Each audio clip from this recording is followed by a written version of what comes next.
Hey, what's up guys? I'm Exclusively Lex and welcome to this quick look for Graceful Explosion Machine on the Nintendo Switch. Graceful Explosion Machine is a gem fighter and the most advanced single pilot fighter in the galaxy, offering precise controls, nimble movement, and devastating firepower, or it states on the website. The quick features are a blistering intense side-scrolling arcade shooter experience, which you guys will see in the quick look.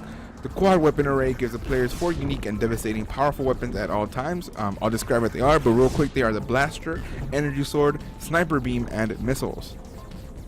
It's fast-paced, skill-based action featuring a deep combo system and scorching mechanics, 30 plus levels across 4 unique worlds, visuals bursting with vibrant color, bold lines, and geometric enemy designs, analog and digital synthesizer-driven soundtrack.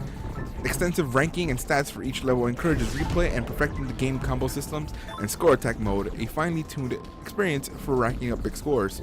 Perfect for streaming. So they're actually, it's pretty crazy because this is actually a Switch game that is more than anything something that they want you to go ahead and stream. Alright, so this is the main menu. You have play, challenge modes, options, and credits. Challenge modes aren't not open until you actually pass the first world. Once you pass the first world, the challenge mode is open for the first world, so on and so forth. They did explain at the beginning there is 4 unique worlds. Of course, you have different options as far as controller vibration, in-game tips, and of course the sound and all that, etc.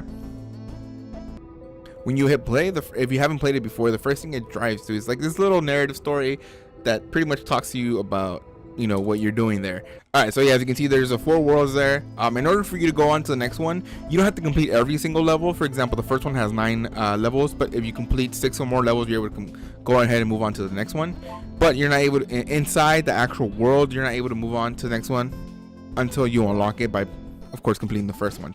So this is the first weapon. This is the blaster. You can see the range, power usage, and damage there.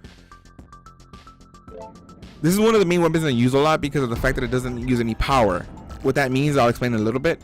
Now, as you can see, these little yellow orbs that you're picking up, those are actually for the power bar, which are actually at the bottom. The one that comes out when you're using your blaster, that's just pretty much showing you how it overheats.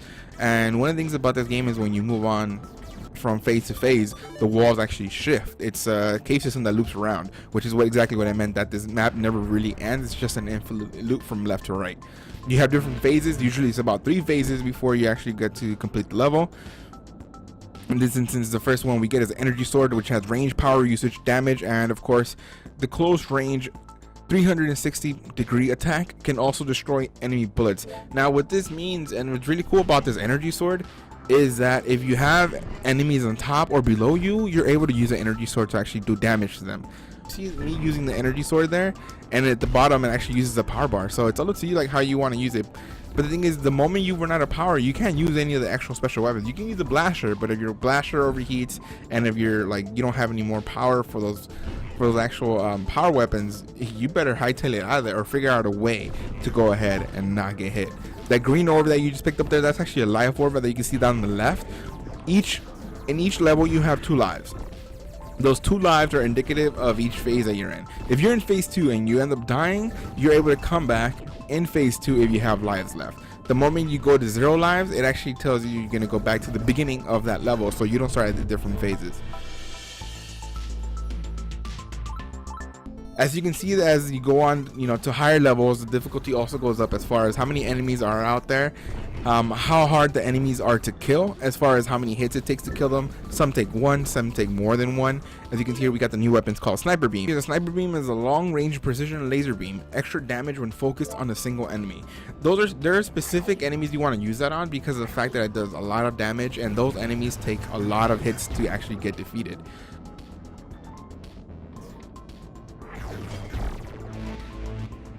There's also the ability called dashing. You can dash through enemies without taking any damage, which is great for escaping when there's a lot of enemies around you and you don't really have any actual power at the moment. So, you know, you need to go and collect those yellow orbs to get more power in your ship.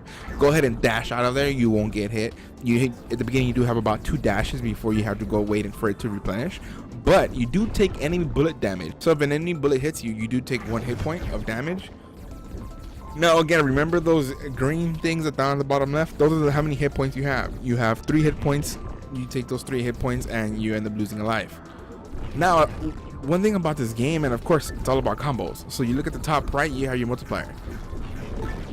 The multiplier itself starts counting down. As you can see there, the actual diamond ended up, getting shaded out, that means that's how much, that shows you how much time you have for you to hit another enemy before the combo ends. The higher your combo gets, the more points you get. You also get like you're able to move a little bit faster, dodge a little more shots. But the thing is, every time you get hit, you lose that multiplier. Every time you get hit, every time you don't hit another enemy in time, of course, every time you die, you lose that multiplier. But the good thing about this is that when you do change from phase 1 to phase 2 to phase 3, let's say you end phase 1 on an 11-point multiplier. From phase 1 to phase 2, that multiplier does not go away right away. You do have some time to go ahead and continue that multiplier on the next phase, which is a good thing, because you don't want to be going from phase 1 to phase 2 and all of a sudden your multiplier is gone. Then your combo is pretty much ruined and you're not able to really get the highest combo you can. Now it's going to be the last weapon that you have, and this one is called missiles. Missiles has range, power usage, and damage. As you can see, it's a lot of power usage, pretty much a little bit close to the sniper beam. You tap it for burst fire, you hold it to continue firing, and then the left stick itself directs the missiles, which means that you can actually direct the missiles up, down, left, or right. So again, you can't shoot up or down with the blaster. You can use the energy sword to go ahead and do that 360 attack damage. The sniper beam again only left to right, but the missiles you can point it up, down, left, or right. Now the great thing about the missiles is that when you shoot them off left, up, down, left, or right, however you want to shoot them, they actually lock onto enemies and they pretty much try to get those enemies, and unless another enemy gets in the way, then it hits that enemy. The missiles are pretty good when you have a lot of enemies, for example, on top or on the bottom or just on one side, and then the energy, and you don't want to use the energy sword. The energy sword again is a 360-degree attack, so that means it hits everything. But the thing is, you want to focus on those enemies on top or on the bottom or wherever. You shoot those missiles and you're able to go ahead and hit those enemies without problem. And again, they lock on, so it's actually pretty good.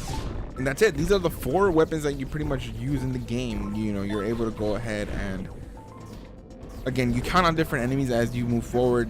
Some enemies that you've seen before become a little bit more tougher, and the map itself gets more hectic. The game itself is currently priced at $12.99, and that pretty much is it for Graceful Explosion Machine. There's not a lot of there's not a lot of things to see right on top. Obviously, there's a lot of strategy and things to do in obviously, the more you play the game, there's a lot of in-depth strategy that you can use, however you want to use the weapons, however you want to go ahead and, save onto your power, however you want to go ahead and use your power and stuff like that. And pretty much how, you're able to keep the multipliers going once you start learning how the maps work, how each enemy type is going to be in different areas, whether you can go left or right to get to the enemies faster, whether you can dash them. It's all up to you however you want to do it. I find it pretty fun. The price for me wasn't too bad. If you're looking for something to play on the road that's, again, not hard to put down or pick up, it's pretty cool. I would suggest it, especially on handheld mode. This is one of those games that I think is pretty cool. Of course, you can purchase this on the Nintendo eShop on your Switch directly, but I did go ahead and link it down at the bottom as well if you want to go ahead and go to the page. Well, I hope you guys enjoyed this quick look into Graceful Explosion Machine. Again, I think it was pretty good. At first, I was like, I don't know if I'm gonna get really addicted to this game, but the more I kept playing it, the more I wanted to keep playing. And of course, look, every time my combo got destroyed, I wanted to start the phase all over again to see if I can pretty much try and complete a phase by having the highest combo I could possible without losing it because of time or losing it because I got hit. And it gets pretty crazy. If you guys like what you can go ahead and hit that like button. Go ahead and comment down below. Are you going to pick up the game? If you already picked it up, how are you enjoying it so far? Let me know. I'm definitely interested to hear what you guys have to say about this game. And as always, guys, if you want to watch more videos like this, hit that subscribe button. It definitely means the world to me. As always, guys, I'm Exclusively Lex. Welcome to the exclusive family. We're in for a hell of a ride. Take care, guys.